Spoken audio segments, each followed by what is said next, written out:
welcome to the debate. The Irish border question, can union survive? ? And I'm Kevin Rooney, and I'm a member of the Academy of Ideas since it was founded, and I'm convener of the Education Forum. But for this particular debate, I'm wearing another hat, which is that I'm editor of a new website called irishborderpoll.com, and I produced this debate. And by the way, if you're multitasking and you're good on technology, feel free to get up on your phone, irishborderpoll.com, if you like the look of it. Sign up and subscribe and all the rest of it. Now, this debate, obviously, I've given you the title. It can go anywhere. You know, we can talk about the protocol. Should it be a border in the Irish Sea? Should it be a border in Ireland? Really, at the end of the day, I want to hear people on the panel and people in the audience try to persuade each other about what are the arguments for Northern Ireland remaining in the Union and what are the arguments for a united Ireland. Really, that's what the debate's about. So, first of all, a wee bit of sad news. Peter Cardwell, one of the speakers, has pulled out.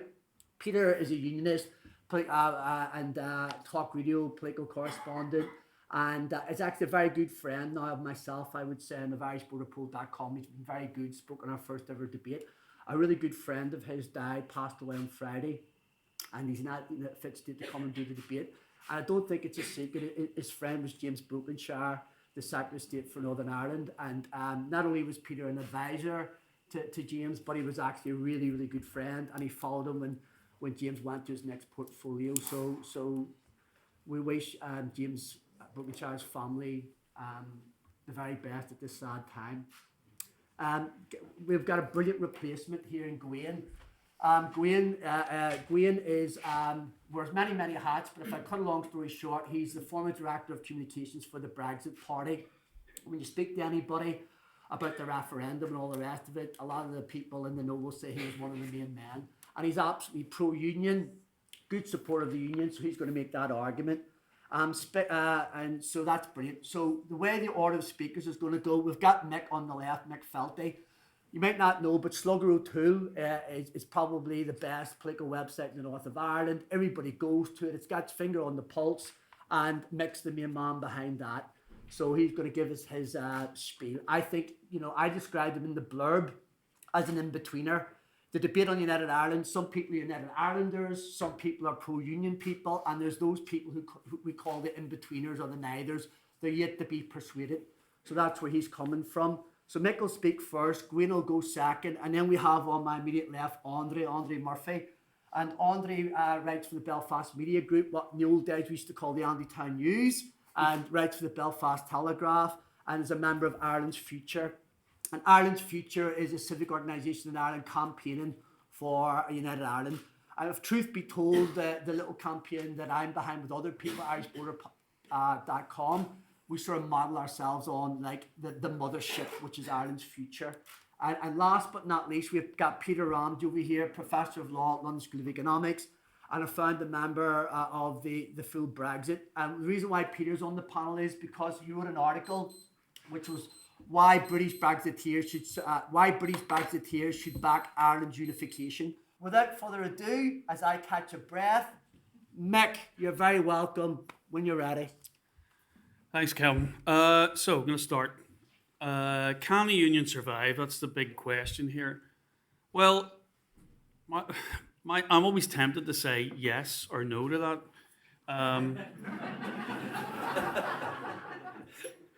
But I'm going to put it in a slightly longer hand way. To survive, it's easier for unionists because they only have to make Northern Ireland hospitable for all of its people, not just those people who say they're unionist. Nationalism, on the other hand, cannot win a border poll on the votes of Catholics and a few disgruntled dissenters alone. The truth is that changing a constitutional status that's been in place for 100 years is really where the bigger challenge of the two lies. Now, when you look at the data on how things are going at the moment, particularly I'm thinking about the Northern Ireland election survey that took place after the 2019 general election, unionism and nationalism as political creeds are shrinking. Non-unionists and non-nationalists in that particular survey now outnumber all of those who are committed one way or the other to a particular constitutional position.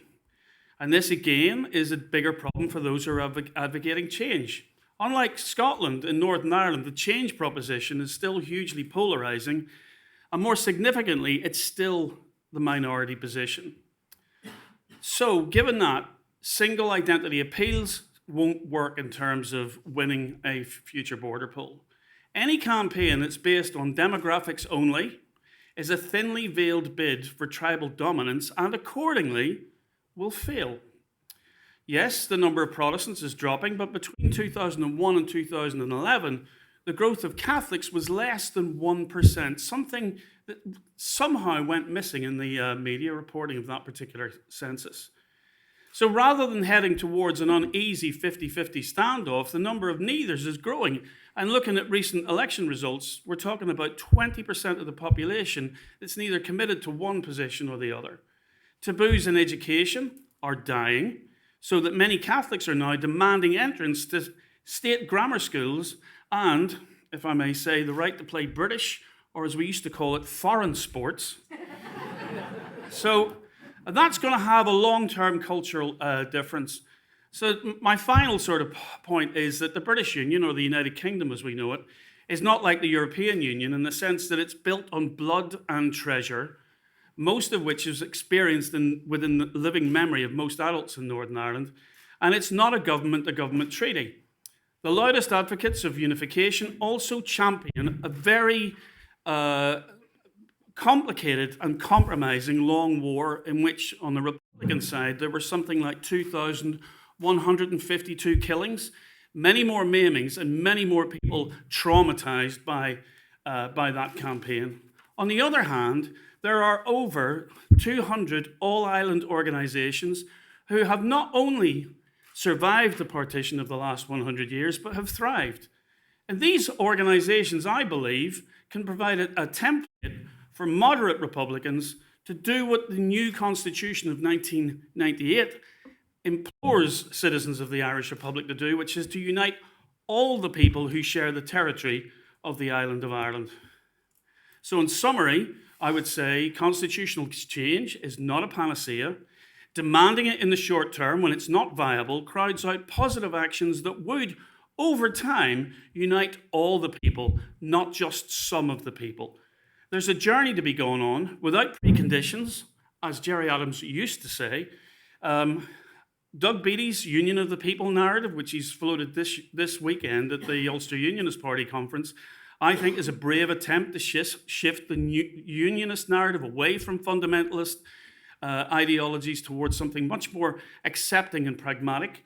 And the Shared Island initiative of the new Fianna Fáil-led government in Dublin is an invitation for all participants in Northern Ireland to start playing with the future. So here's a quotation from, maybe some of you have heard it before, some of you haven't, but it's from a rather famous historic character. If ever you're going to bring about United Ireland, to bring the Ulster portion of the community into line with the rest of Ireland, you will never do it by any means except those of persuasion.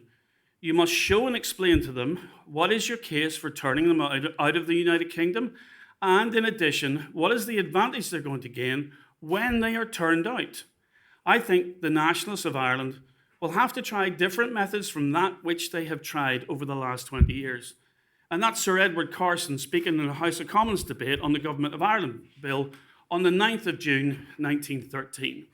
And it seems to me 108 years have passed before initiatives like the Shared Island Initiative, like the change in the Ulster Unionist narrative, have come to embrace Carson's insight. Either he wasn't listened to or he was never heard. Now, there are good people in all political parties in Northern Ireland, but we do have to be vigilant about the stories that we tell ourselves about ourselves. The Nigerian writer Ben Okri once said, "Sick storytellers make nations sick." We have to choose between the stories that shrink life and those that expand it, whether that is within the present United Kingdom or in a future politically united Ireland.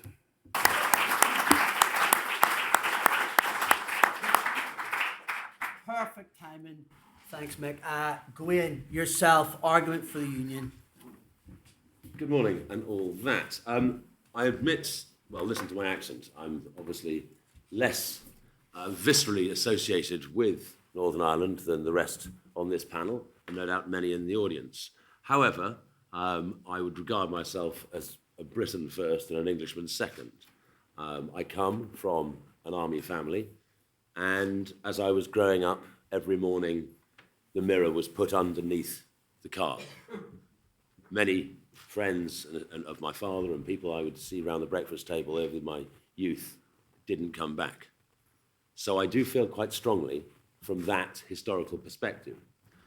But I was also taught, when I first got involved in politics about 25 years ago as an English politician, as an Englishman, two things you do never, ever, ever get involved in. Do not talk about Kashmir, and don't talk about Ulster. So when Claire phoned me up 2 days ago and said, come do this event, I said, yeah, of course, no problem at all. So I'm aware that there are sensitivities of which I am unaware. It is the unknown unknowns that I face. However, that all being said, I do believe very strongly that the union of this nation, the United Kingdom, is of great value, both to ourselves and to those people who live in the 6 counties. I do believe that it is more than somebody's religion. It is more than somebody's place of birth. At times when one looks at the debate across the board, one feels that, particularly on the unionist side, it's almost like Judaism. One has to be born to it. People don't become unionists. It is something very deep within, and something that can almost, it takes a massive force of will to reject this as a political conception, because it is more than just politics. As somebody said about something else, it is the art, it is the culture, it is the music, it is the songs. It is everything that comes with that and as part of life. So the idea that people can be bamboozled by Westminster trickery and EU legislation and EU treaties into ceasing to be that which they are in the very core of their being is a fantasy, and a sick and unpleasant fantasy at that. I would think that of the peoples of this country and of these islands, the unionist community in Northern Ireland have to be the most serially betrayed people of all. The amount of times promises have been made, the amount of times blandishments have been done. Let's just bribe them with lots of welfare state funding. Let's just do this. It doesn't affect the very core being of who the unionist community are. That being said, I'm thinking of what Mick was just saying there. The future, as I see it, in answer to the question, I will dare say yes. Yes, of course. Yes, of course it can survive. Yes, of course Northern Ireland can stay within the United Kingdom. It is baffling to me, and I think to pretty much everybody who supported Brexit in 2016 and before, and since, that something like the Northern Ireland Protocol could have been brought in at all. What was Carson's great point in it? It comes from the Act of Union and beyond. It's about equality of people who have as their political head the monarch. Equality. That which the people of Northern Ireland have received in post the referendum has been anything but equality. They have been relegated yet again as second-class citizens, and yet that loyalty remains, and that culture and that community remains. So I can understand greatly how pained and how hurt the people, the unionist community, particularly in Northern Ireland, are. I can't pretend to speak for the nationalist community. I know very little, if I'm honest, about the drivers there.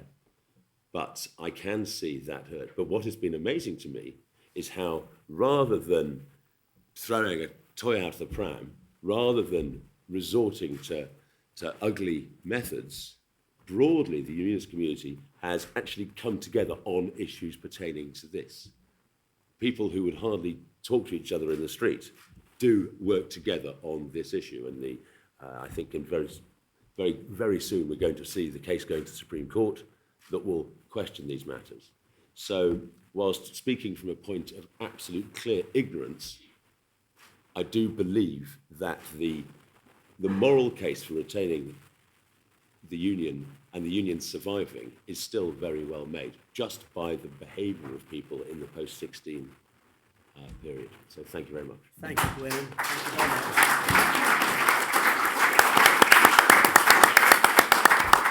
And it wasn't sheer ignorance at all, so don't be so defensive. Fair play to you.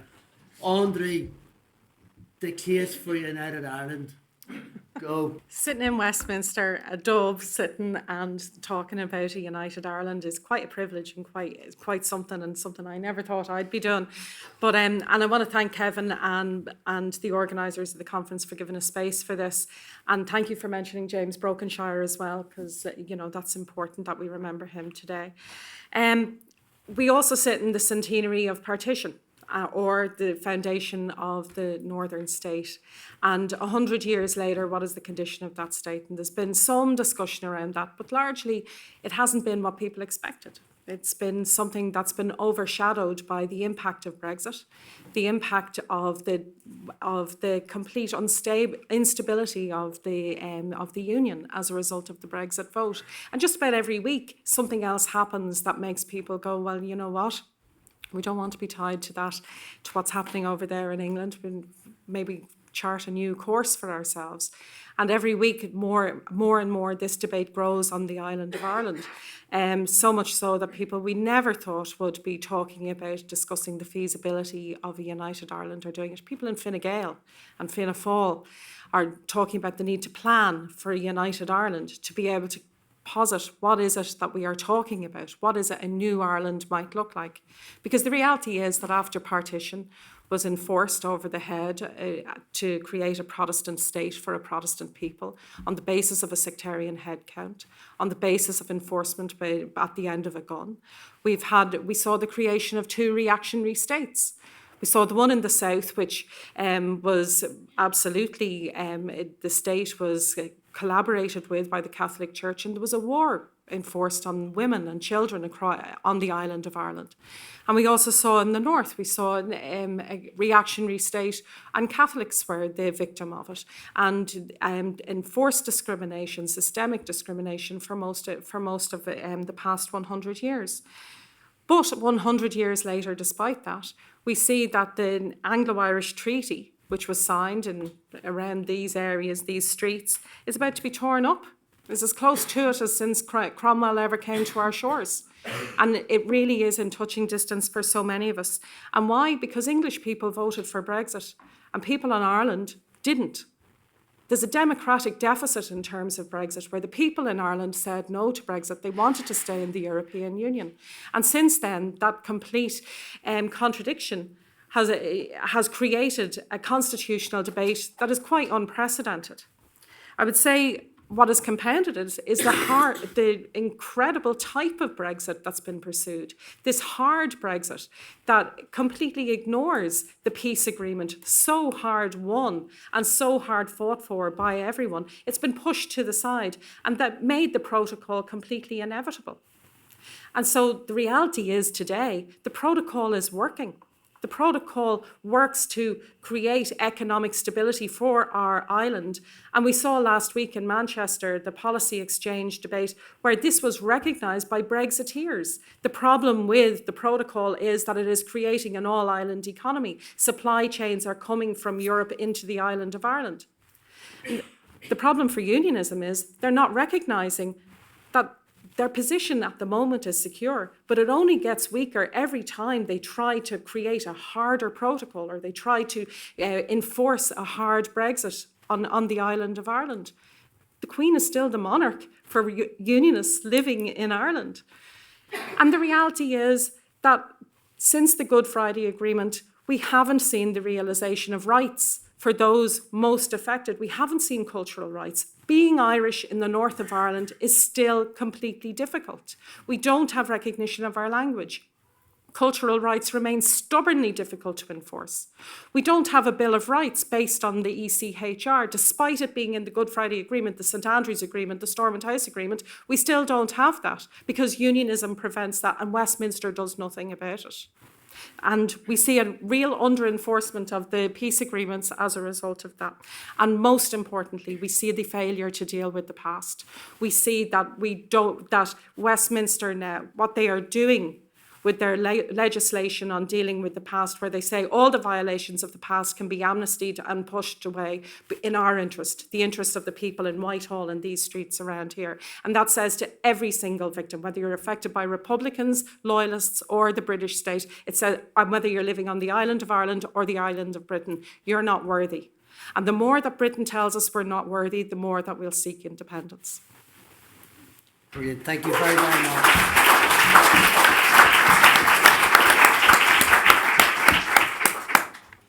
Andrée, thank you very much. And Peter Ramsey, last but certainly not least. Well, like Gawain, I'm going to look at this question from a British perspective, but a rather different one. The reason we're all in this room talking about the union with Northern Ireland is not because the old Irish question has re-emerged in British politics. The old Irish question was the question of how the claims of the Irish nation would be dealt with by the state institutions of the United Kingdom. But we're in this room because there is a current debate which has been triggered by a new and a different question, which I think we can call the British question. Brexit raised the claim or the problem of how the state institutions of the United Kingdom were to deal with the claims of the British nation. As a member state of the European Union, the British state of that period was failing to represent its people adequately, and in 2016 a majority of voters rejected member statehood, and as a byproduct of rejecting that Britain, we might call it third way Britain, the Irish border re-emerged as a problem, and that's why we're here. So Brexit raised the question of the British question, but it didn't answer it. And it needs answering, because I think if we're honest, as a British citizen, if we're honest, the traditions and institutions that once converted the diverse peoples of these islands into a singular British nation are in serious decay. The Crown, the state religion, the Mother of Parliaments, the Constitution, the welfare state, all the institutions out of which Britain is created have worn very thin. And it raises the question, what is Britain? What, if anything, unites the British into a single nation? Now, at the moment, there are various contenders around. But when I ask myself the British question, I can't find a place for Northern Ireland in the answer. And I'll give you 3 reasons why. First, the Northern Ireland Protocol proves what has always been true, that Northern Ireland is part of a United Kingdom with England, Wales and Scotland in name only. A lot of British citizens have their home there, but Northern Ireland is just not British. The protocol puts a trade border between the different provinces of this so-called United Kingdom, and it puts economic regulation of one of the provinces in the hands of foreign powers. That Her Majesty's government ever agreed to it tells you that Northern Ireland is not really part of the United Kingdom. And so do the reasons why Her Majesty's government agreed to it. They agreed to it because the British government couldn't persuade the Irish government to change arrangements on the land border. But the British government didn't want to change those arrangements unilaterally without Dublin's consent, because that would risk the Good Friday Agreement. And the Good Friday Agreement can't be risked because since the 1970s, the early 1970s, all British governments have understood that they lack the political authority to rule in Northern Ireland without Dublin's involvement. The British state has never had adequate political authority in Northern Ireland, and you don't need the protocol to tell you that. The Good Friday Agreement already told you it. The Good Friday Agreement constitutionalises the influence of another state's government over the administration of a province of the so-called United Kingdom. So that's my first reason for not finding a place for Northern Ireland in my answer to the British question. It's just not British, and British governments treat it that way. My second reason, as a consequence of the first, retaining formal sovereignty over a territory in which Britain lacks sufficient authority to rule unaided, to be a real weakness in the Brexit negotiations. All the way through, Britain was on the back foot. British governments who were committed to the Union were on the back foot over the border question, unable to take the initiative with the European Union, and the protocol is the result. Now, David Frost and Boris Johnson are now seeking to whittle down the protocol with their new proposals, and we'll see how this goes. The union may stagger on for a period. But Brexit has revealed the truth about it. My third reason for finding no place for Northern Ireland is that my own answer to the British question is not global Britain, and nor is it penitent Britain. It's democratic Britain. Democracy is one British tradition that has shown signs of life recently. We may not have been the first modern democracy, but we do have a unique constitutional instrument in the sovereignty of Parliament, a uniquely democratic constitutional instrument. And Britain was the home to the first mass democratic movement in modern history. And it was our democratic tradition that emerged in the Brexit struggles as the most important thing that Leave voters were fighting for. So it's democracy that has the potential to give meaning and coherence and authority to the British nation after Brexit. And significantly for our discussion today, it is democracy that has always been available in Scotland on equal terms with England and Wales, but has never been available in Northern Ireland throughout the whole 100 years of its existence. The Good Friday Agreement mandates for Northern Ireland an undemocratic sectarian system of devolved government that is entirely different to the rest of the UK, and the parties which seek to represent the population in the rest of the UK play no part in it. So they're my three reasons for not finding Northern Ireland in my answer to the British question. None of my arguments should be read as simply abandoning British citizens in Northern Ireland to their fate. It is an argument not just for saying, hey, we should have a border poll, but for British citizens becoming an active, constructive part of the process of reuniting Ireland. For Brexit Britain to lead the reunification of Ireland would be a true act of international leadership, an emphatic commitment to democracy, a demonstration to the world of what is possible for a country that understands the meaning of its own sovereignty. In other words, it would be the polar opposite of the Tories' sad global Britain.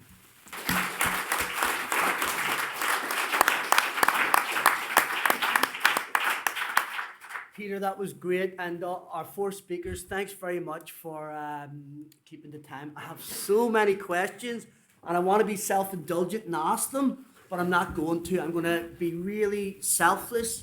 I'm going to have a look at the audience to see who wants to ask questions, and we'll take 3 or 4 at a time. And when we come back to the panel, I know I'm asking a lot of you, but don't spend too long answering. Maybe sometimes pick up the one that's most pertinent to you. And if you think the speaker next to you already answered that question, you can take another. Hello, thank you for your comments. I'm half Irish, half British, and in honour of Ireland today, I'm wearing my Dunn's department store dress. I just wanted to ask, though, about the protocol. Is it really necessary? Because I'm just checking on my phone about a report that was issued in 2017 for the European Commission called Smart Border 2.0, Avoiding a Hard Border on the Island of Ireland. And this report suggests many solutions to avoid a hard border. So is it just a myth, a strategy that the EU have come up with as a ploy, if you like, to prevent the UK from properly Brexiting? I would suggest that the protocol is not necessary and other solutions can be found and peace can continue on the island of Ireland. Thank you. I'm Austin Harney from the trade union side and a group called Labour for Irish Unity, which is emerging within the Labour Party. The question I wanted to ask, we talk about all these divisions, which is focused on sectarianism, but there's no mention on the marginalised sections of Irish society, particularly the Irish citizens abroad, where we even have a strong embedded Irish Republican diaspora. In my own great uncle fled Ireland during the Irish Civil War, second generation Irish anyway. What I'm trying to point out, that's one aspect as well, Irish citizens, their right to vote in this border poll. There's other sections we could go on. I know that Andrée has mentioned women who are discriminated south of the Irish border since the Civil War, but also what about the travellers and also disabled? No mention of them at all whatsoever. I pushed for the first historic meeting, British TUC Disabled Workers Committee, with that of the Irish Congress of Trade Unions this year. And the disability legislation is absolutely appalling in the Republic of Ireland, nothing for invisible impairments.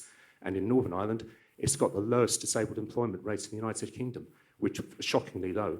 So I think more questions about the marginalised communities. I know we mentioned unionism very quickly, but we haven't talked about the Protestants who lived in United Ireland. And they were actually many were murdered during the pogroms since the treaty, 1922. Continued to face murder and violence throughout Northern Ireland at that period. And of course, the famous one, Stephen Boyd, who acted in Ben-Hur as a Protestant who lived in United Ireland from Belfast.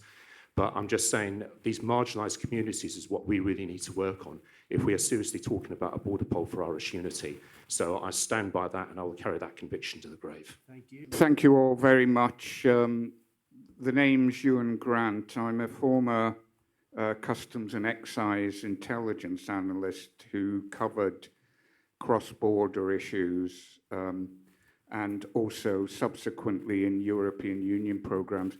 The answer to the First Lady's point is the technology and particularly the close working relationships between HMRC, PSNI, the Garda and the Irish Revenue Commissioners. There's no need for all this. It is quite feasible, and I have seen firsthand in a non-Irish context, this is in Eastern Europe, the total cynicism, incompetence and corruption of the European Commission. I hope Claire Fox can have a cup of tea, sit down with Baroness Catherine Ashton and put the Watergate question to her about a lot of things that went on.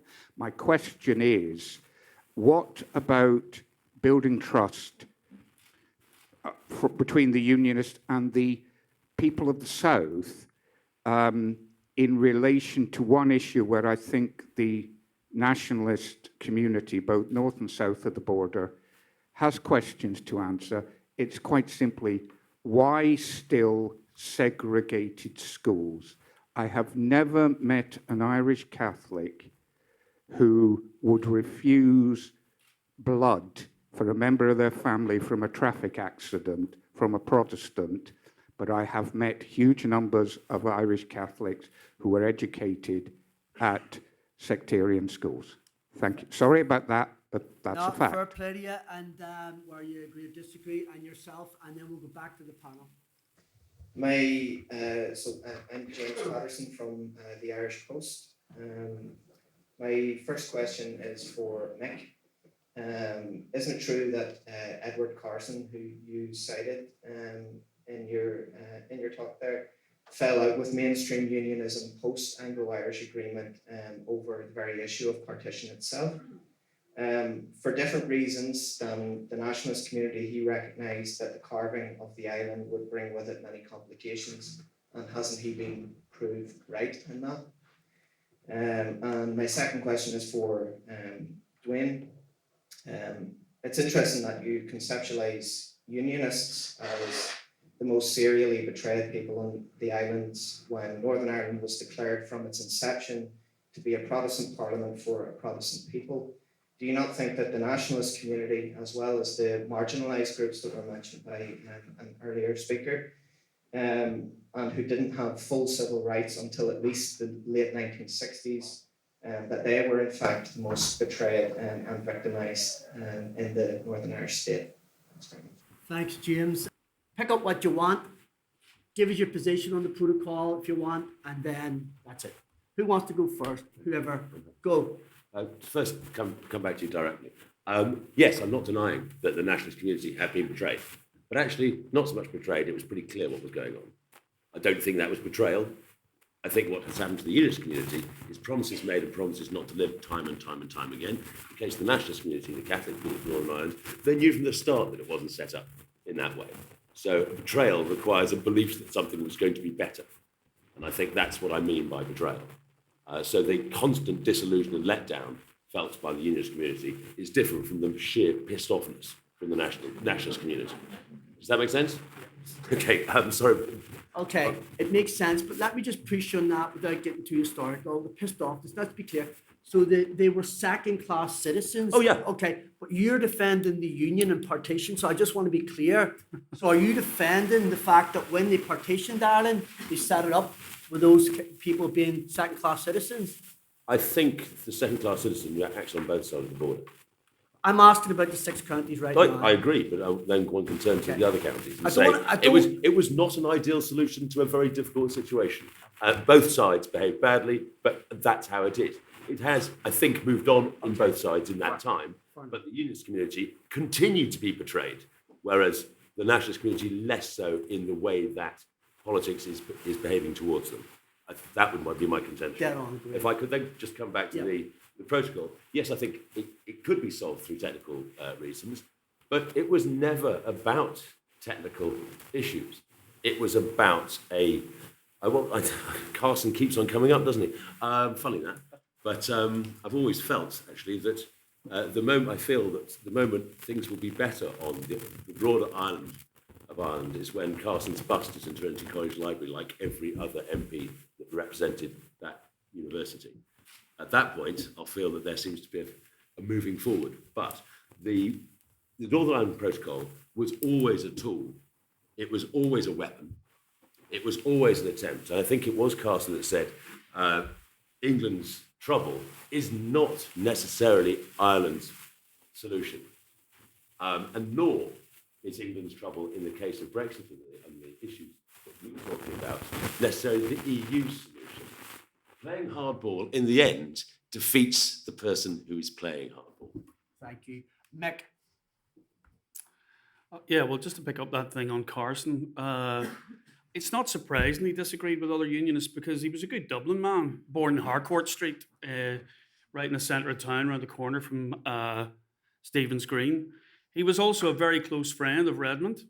He had huge empathy with Catholic Ireland, and I think he was also, well, I'm not going to go there. But the tone of that statement can only come from someone who has empathy, both with people who the proposal was to fling out. I can't remember the exact phrasing because I haven't got it in front of me. But and I thought that was a really powerful, emotional capture of what unionists felt they were facing when with Home Rulers in cahoots with Churchill, who was then, I think, Minister for the Colonies and was very pro Home Rule. He was expressing exactly what it felt like to be flung out of your home into some other kind of arrangement. But he also, the way he addresses Redmond and the other nationalists in the House of Commons that day really comes from someone who understands on a deep, visceral level what it is to live in a plural society. Now, my parents, I first took up Irish citizenship in 1980 when I first went abroad. And I was entitled to Irish citizenship because both my parents were born in a united Ireland under the United Kingdom. Dad was 1914, Mum was 1920. Now, the truth is, Ireland had to get its freedom because the situation that the vast majority of the population in the Republic had faced for at least 100 years before that was intolerable. So partition was one of those unfortunate things that came about because nobody could find a way of building a plural, independent, either republic or dominion under the British Crown.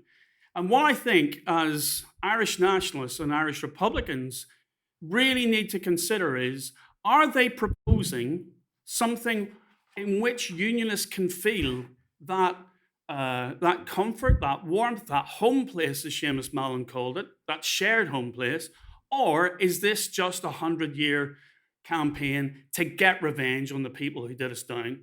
And I'm saying that's a question that has to be answered by every decent, peace-loving Irish Republican going forward. Because if you can answer that question in the positive, then a united Ireland will come about through an evolutionary process. Good question, Mick. I got to stop you. Yeah. Go answer that, Andrée, if you want. Well, I suppose it goes to that question, and also the one that Austin Harney raised around reimagining a new Ireland. So, This isn't about replicating what happened in the south and extending it north or vice versa. This is about a new Ireland, because Ireland has changed completely in the past number of years. If we see the equal marriage vote, if we see the vote on women's reproductive rights, the island of Ireland has completely changed. And the Ireland that I want as an Irish Republican is one that's going to have an education system that isn't based on sectarianism, but extends the wonderful education system in the south, north, so that you don't have the low educational achievements that are happening in the north at the minute, the lowest on the entire island and some of the lowest between the two islands, that we will see good education right across the island of Ireland, based on equality, based on international norms. We'd see the application of international human rights law across the island, so that no member of society, whether they're travellers, whether they're new Irish, whether they're women, whether they're children, can point and say, this island has betrayed me, has left me behind. It wants to be an Ireland that appreciates Britishness, unionism, Protestantism on a very special way and in a valued way, so that no Protestant British citizen or Ulster Unionist will ever say that I have been betrayed by this state the same way as I have been betrayed by London, that they will feel valued, that they will have a real place in this new Ireland. I think this is the most exciting time of contemporary history for our island, and we can imagine that very special place for unionism. We want to do it, but we also need partners in that. I can't say how an Ulster Protestant British citizen is going to feel comfortable in this new island. They need to be participants in this conversation too, and we have to make that a place that they are welcome consistently, and that we ensure that our language and our actions ensure that. But just a wee quick question on that. What, because this is a big issue back home and it annoys the unionists a lot, the UP Ulster unionists. They say they don't want to have the conversation, that they're British. Catch yourself on, stop presenting it like that. How do you come back to that? Well, I fully get it. And I go, well, why would anyone want to do that? So we, as the people who are having this conversation, always need to make sure that door is open, always make sure that there's a chair in the room, so that when the time comes, if that time comes, that chair and that door can be sat in easily, it is comfortable, and it's a valued space. The truth is that if there was to be a border poll, if there was to be a reunification of Ireland, Ulster Unionism will have a much greater stake in terms of a new Dáil Éireann or a new Irish Parliament than they currently do in the place around the corner. And they will have a much greater influence. And I think in those days they will realise that. But the most important thing is that in those days it is valued and appreciated. Thank you. Peter? Just quickly on the protocol, I mean, although I'm in favour of a united Ireland, and I think British people should be out of our own interest, in the authority of our own state and in its immediate future, I do think the protocol was essentially a ploy. It's an undemocratic arrangement. In fact, it's very much like the European Union in many ways. It's it drags in an unaccountable set of other states and institutions that are not accountable to the people of Northern Ireland. So I'm completely against it. However, it seems to me to be an inevitable consequence of the Good Friday Agreement. It's what the Good Friday Agreement brought in the context of Brexit.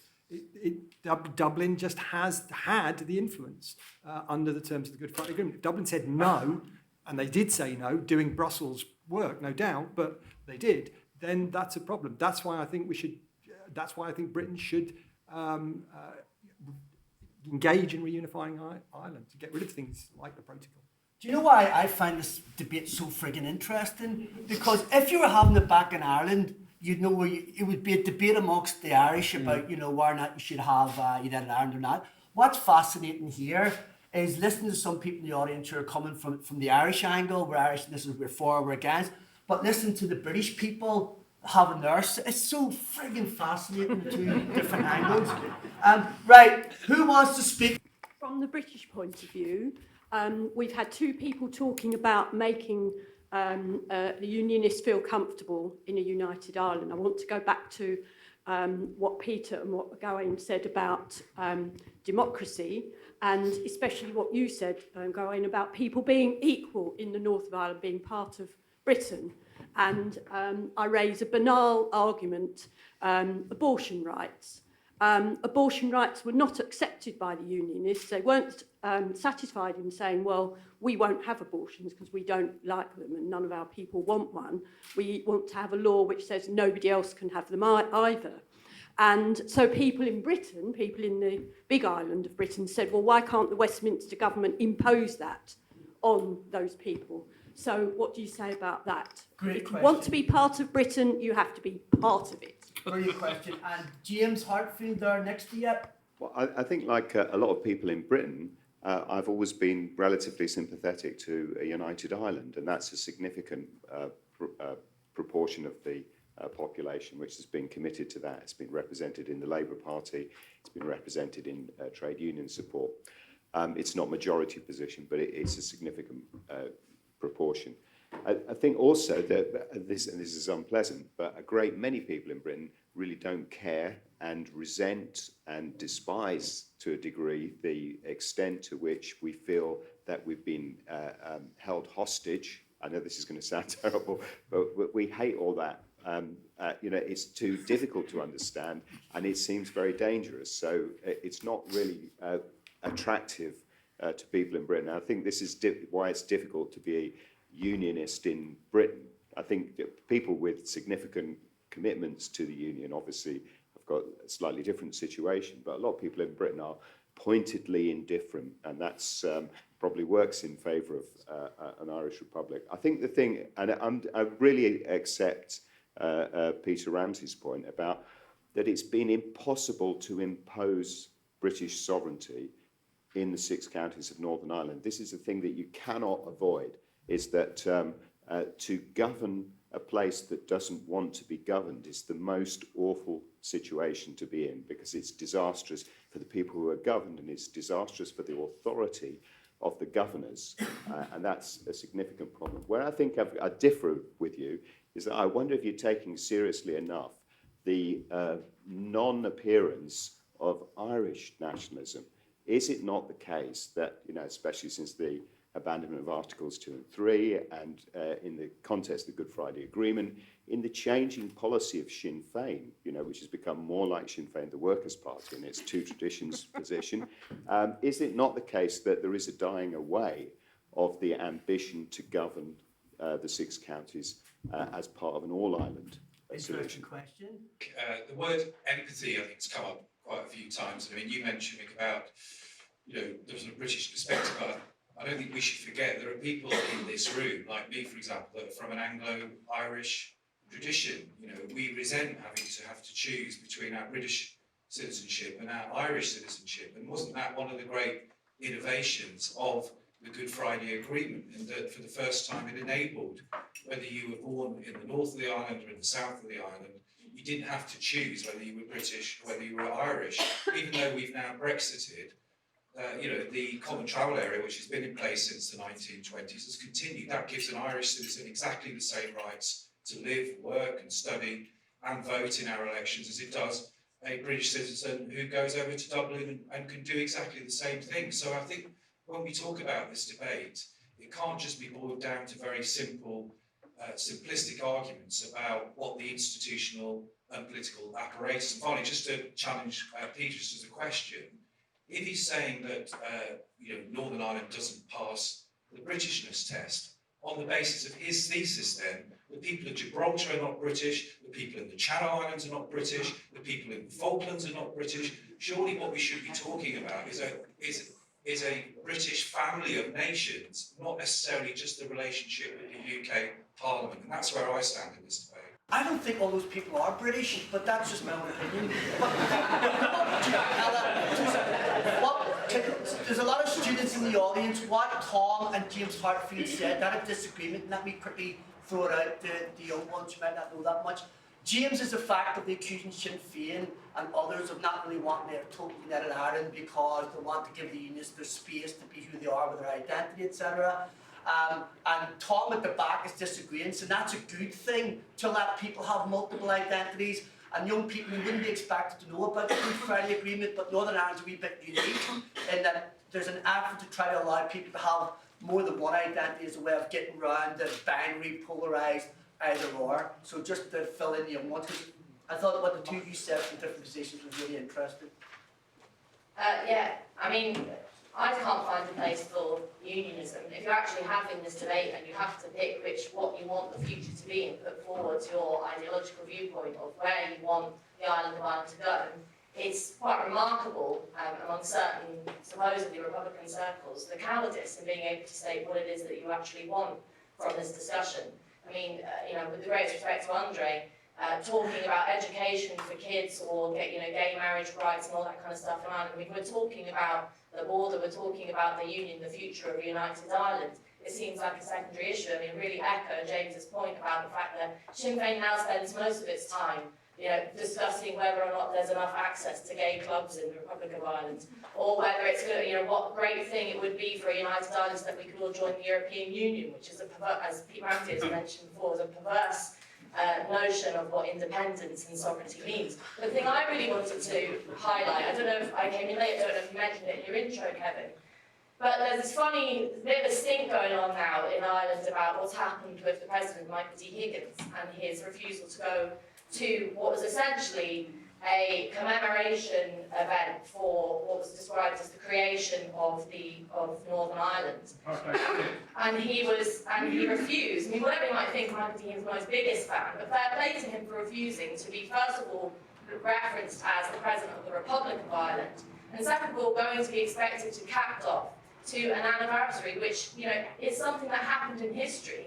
And we have an Irish government at the moment that back in January 2020 is playing, they could moonlight as the Wolfe Tones publicists, suggesting that they were going to commemorate the RIC and sending the Black and Tan song right up to the top of the charts. You've got this weird, very strange, we're at a festival of free speech. Why don't we start thinking about the way in which the censorship around and the hostility to any open discussion about the history of what happened in Ireland? We have, you can go on Newsnight now and opine about any kind of reparations to this person and that person, and this group and that group, and endless discussions about Britain's colonial past, and no one will talk about what it was that the Good Friday Agreement actually did, what it was, what the context of that history. And that means that we're all a bit constipated in our contemporary discussion, because even someone who's supposedly arguing for a united Ireland can't find the balls to do it. Thank you. And last but not least, one of the great things about thinking of it as a British question is for so long, and all the time I can remember talking about Ireland, it was the Northern Ireland question. And for me, that's the most depressing thing, because the Northern Ireland question was about how do people live together, Catholics and Protestants, nationalists and unionists. So it takes the categories that were thrown up through partition and makes them into a sort of permanent and intractable problem that we all have to spend decades, centuries dealing with to try and reconcile things that aren't reconcilable. And so much energy is spent doing that. And I think that the problem has been that the solutions that have been thrown up and have emerged on the basis that it's a Northern Ireland question have actually institutionalised those problems, those divisions, but they've also internationalised them. And since the 1985 Anglo-Irish Agreement, it's actually these partition and those divisions have been enshrined in international treaty. So the complexity we face as British people and Irish people is it's not just that we have to make our way and find a democratic solution, which I'm with Peter and with the lady there, sorry. Andrée. In the beautiful red. I'm with you, and I think that the solution is a united Ireland. It's going to take a hell of a lot of work to get there, because the partition is actually it's not in the gift of the British government or even the Irish government. It is actually enshrined in international law now through the Good Friday Agreement and now through the protocol. It's an international problem. It's got an international dimension. It's good that we know that and we start to think about that. thank you, and thank you very much. Look, I'm going to go back to you. I know you're going to hit me, panel, forgive me. You get 1 minute, pick up whatever one you want. Who wants to go first? Okay. Go. Just to Tom at the back, the people of those territories, the Malvinas Islands, Gibraltar, are British. They are British. They're British citizens, as many people in Northern Ireland are, and indeed many people in the Republic of Ireland are. The territories are not. Yes, you're right. Logically, my argument says those territories are not British either. The great thing about the relation, now they have their own problems, that's another discussion. The great thing about the British citizens in Northern Ireland going forward is the tremendously constitutional arrangements we have, common travel area, being able to vote in each other's elections. So we're already halfway there in relation to Ireland. But it's the territory that's the problem. My answer to James's question, yes, I think Irish nationalism is over. The whole period since 1916 has ended, hasn't it?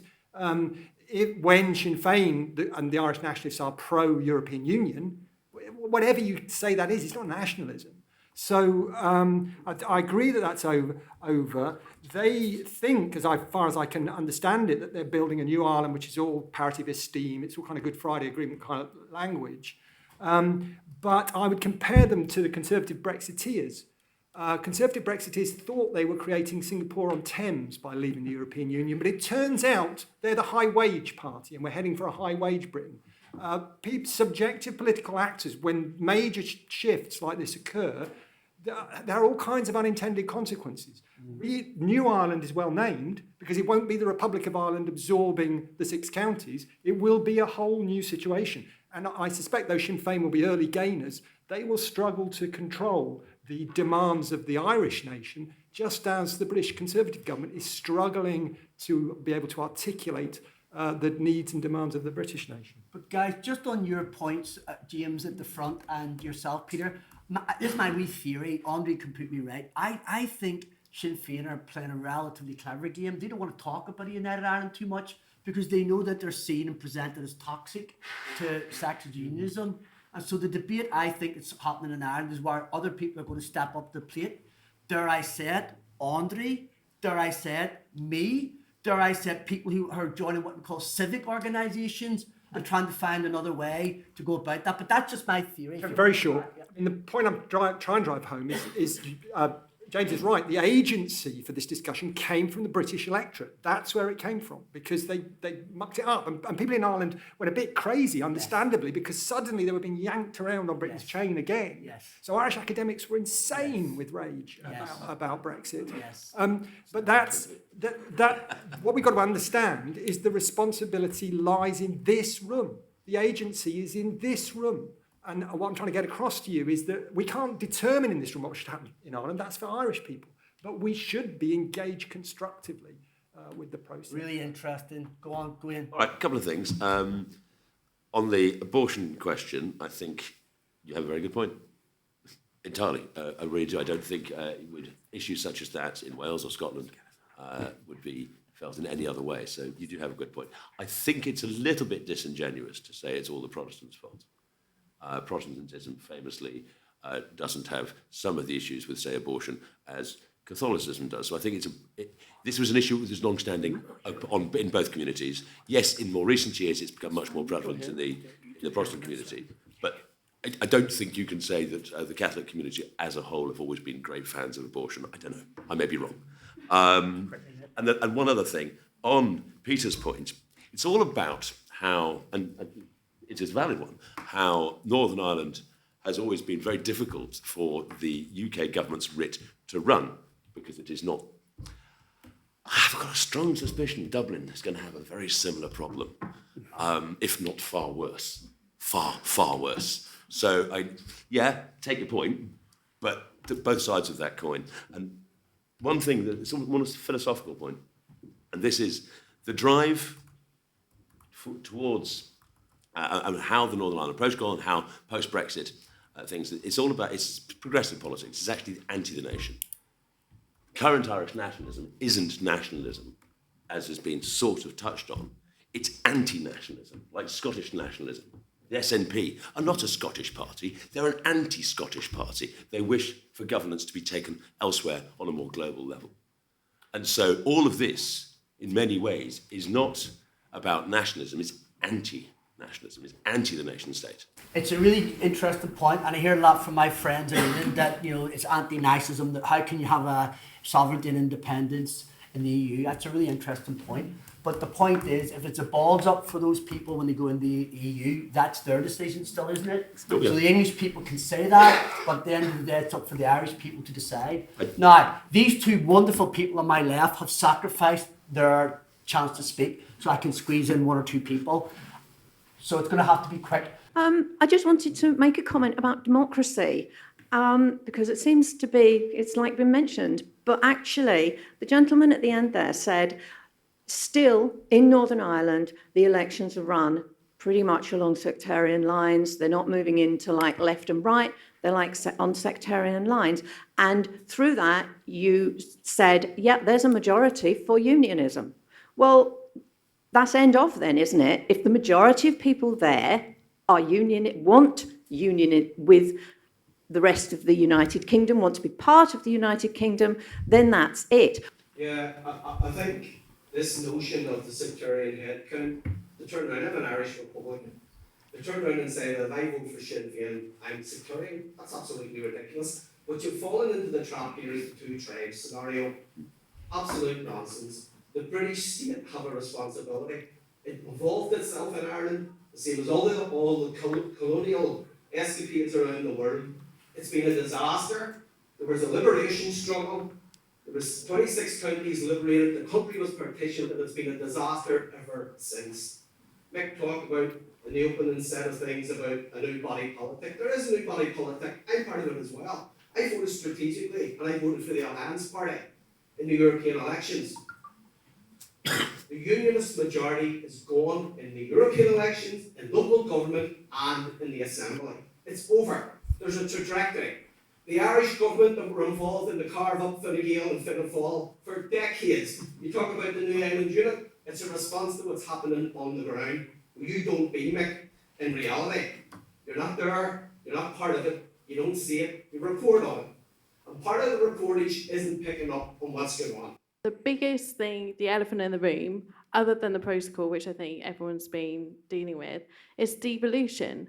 Northern Ireland has devolution. The rest of the UK has devolution. If you want gay marriage, if you want abortion, if you want anything else represented in Northern Ireland, it's within your gift to do that. Just because the unionists are against certain issues in Northern Ireland doesn't mean that you can't win the argument with the public and actually force that change. As it happens, a lot of people against the unionists decided to collapse Stormont, and then the Westminster did actually step in, break devolution, and impose gay marriage and abortion rights over in Northern Ireland. Whether you agree with them or not, that actually happened, and I feel like no one's been talking about that. Leave us with your final one or two sentences, food for thought. Who wants to go? We have a responsibility, to Pauline's point. We have a responsibility. It will be a hell of a lot of work. But if we don't take responsibility for what's happening in Northern Ireland, we in Britain, we are not taking responsibility for our own state. That's my point. Yeah, look, on Mark's point, he's right. I don't live in Northern Ireland, and I haven't done for a long time. What I do is read the data, and the data is really clear. Integrated education is happening. It's not being negotiated by anybody else. It's parents saying, we want our kids educated together. That's now 7% of the whole school population. It won't be done by cross-party negotiation. It'll be through the rule of 2 feet, people leaving. What's also happening is that kids, Belfast Royal Academy now, in every 10, 4 of the students are Catholics, 5 are Protestants, and the remaining balance have no identity at all. So the categories, and it's really, in terms of that whole, duopoly thing, the Northern Ireland society is changing. And there is no longer a unionist majority. Mark is absolutely right on that score. But nor is there going to be a nationalist majority either. The game is for the other 20% who do not want to play the game of constitutional politics. And that's the trend, not in my opinion, but in the data that's there in public to be read by anyone. And that means we have to play a different game, whether you're a unionist or a nationalist, you've got to convince that 20%. Thanks, Mick. And just to let people know, Mick would generally be an in-betweener. So they're the 20% in the north of Ireland who haven't decided if they're going to go United Ireland, haven't decided if they're going to go pro-Britain. It's 40-40, more or less, give or take. So the battle is to win that 20%. I just wanted, Michael D's name was raised earlier on, and he said when he was over here, when he was in Windsor Castle, we live in each other's shelter. And I think our two islands do, and we have connections that are unrecognisable anywhere else on the globe. Whether it's our families, whether it's our working relationships or our political past, we live in each other's shelter, and we will grow from that. But it is up to the Irish people to determine their future, whether it's north-south, whether it's going to be north-south. But we will always have an east-west connection, and it's about how we ensure that we do this in a way that we value every single citizen on the island of Ireland equally. Mick, Andrée, Gawain, Peter, can I say thank you? It was an impossible task, 1 hour and 15 minutes to discuss a United Ireland or keep with the Union. It was a whistle-stop tour. I do apologise because some people are frustrated who I didn't take, but at least I think we got the ball rolling. So thank you very much, guys.